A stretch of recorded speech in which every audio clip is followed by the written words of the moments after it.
Sini sudah. Sini sudah. Nah, sini. Siapa yang mewakili ini ya? Cek. Ya. Kenapa kok Pak Ipin menjadi guru musik atau enggak ada guru yang lainnya? Enggak lebih ke musik, enggak jadi guru yang lain gitu? Apakah dari kecil udah bercita-cita menjadi guru musik atau gimana? Gitu. Temanya saya cocoknya berapa? Ya enggak, kenapa kok menjadi guru musik itu aja, enggak guru? Pas dari kecil sudah. Namun siapa Aldo? Tepuk tangan buat yang ngasih pertanyaan ke saya. Kebetulan sekali pertanyaan ini sudah disampaikan oleh teman kalian di kelas 10. Siapa yang tanya sini? Faresi itu. Kenapa saya memilih jadi guru musik? Ini bukan pilihan saya. Ini kehendak alam semesta. Masih ingat? Saya bicara alam semesta. Kenapa kehendak alam semesta? Saya nggak ada cita-cita, saya nggak ada niat, saya nggak ada kemauan. Kenapa saya bisa ngomong seperti itu? Yang pertama, setelah lulus STM, bayangkan, STM. Saya bukan anak SMA. Saya itu anak STM, cekelannya kunci.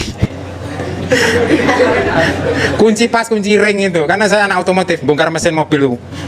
Kena oli, kena gembok istilahnya, kotor. Tapi ketika praktek bongkar mesin, saya pukuli mesin. Saya membuat suara. Saya bukan menservis, tapi saya memukuli mesin. Menjadi sebuah irama yang saya anggap enak untuk didengarkan dan bergoyang. Nah, kan gitu.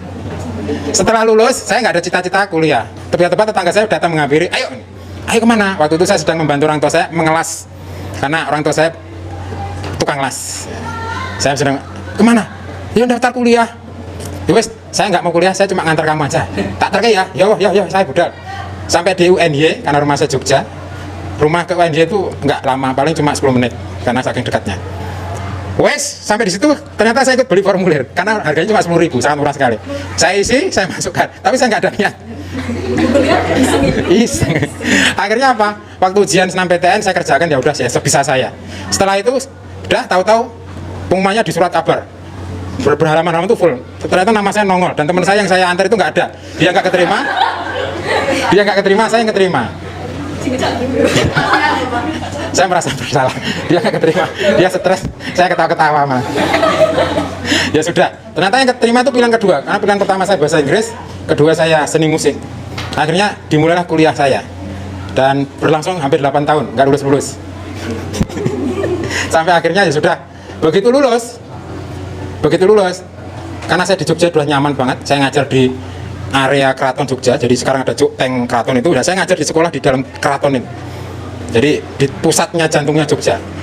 Dan hampir sekolah-sekolah favorit, ada 10 sekolah favorit yang pegang saya semua. Termasuk di area UGM itu ada sekolah anak-anak dosen saya ngajar di situ, seni musik semuanya. Dan di TVRI Yogyakarta saya punya jatah khusus untuk mementaskan murid-murid saya. Jadi di Jogja itu saya benar-benar sangat nyaman sekali. Tiba-tiba ada pendaftaran guru PNS di seluruh Indonesia, termasuk di Magetan ini. Saya sengaja, saya daftar. Karena saya di Jogja sudah dapat gaji dari provinsi, saya iseng, cuman belum PNS. Ya sudah saya daftar, ternyata yang daftar saya sendiri, guru seni musik, Agus Arifin sendiri saya. Yang lainnya bahasa Inggris, bahasa Jawa, bahasa Indonesia itu banyak banget, ratusan bahkan, panjang. Nah, guru seni musik saya sendiri. Ya udah saya kerjakan, yang penting saya isi dan nyemplung langsung. Jadi, kenapa saya milih guru seni musik? Kehendak alam semesta, bukan kehendak saya. Dan pikiran saya waktu itu, wong saya aja di Jogja, di kota besar. Nanti di Magetan pasti saya SMA yang di kota. Kenyataannya di mana? Di pinggiran seperti ini. Itulah saya belajar tentang rahasia alam semesta. Kita itu akan berada di tempat yang dibutuhkan. Ingat pesan saya. Ya kemarin. Bukan tempat yang kita inginkan. Bukan yang kita inginkan. Kita dibutuhkan di mana? Bisa jadi kamu menginginkan sesuatu, tapi kamu di situ nggak dihargai. Makan hati kamu nanti. Pasti makan hati. Kamu akan selalu pakai topeng gitu. Saya stres waktu itu. Di Jogja itu saya bisa keluar itu sampai dini hari, sampai jam 2, jam 3 itu biasa. Di sini jam 7 sudah sepi sekali, saya stres. Akhirnya seminggu sekali saya pasti pulang ke rumah. Naik motor, seminggu sekali selama 3 tahun berturut-turut. Sampai yang paling mentok saya jatuh, sangat ngantuk, sangat kecapean, saya jatuh di baratnya terminal Ngawi yang baru. Waktu itu terminal apa yang baru itu.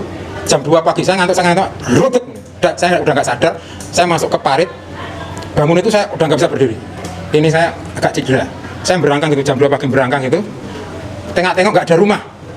Ada rumah agak jauh, satu rumah kayu di tengah hutan. Saya merangkak gitu kayak tentara gitu. Saya ketuk tolong jam 2 pagi. Terus orangnya buka gini-gini. Untung saya nggak ditendang. Coba kalau orang itu berpikir saya sudah ngesot, habis itu saya. Saya nggak bisa berdiri, ngesot saya bener. Karena cedera, motor saya hancur. Padahal belum lunas. Akhirnya ditolong, baru saya bisa nelpon ke rumah, suruh minta jemput. Nanti saya bersama, nanti saya punya uang, tak ganti orang, tak kasih uang.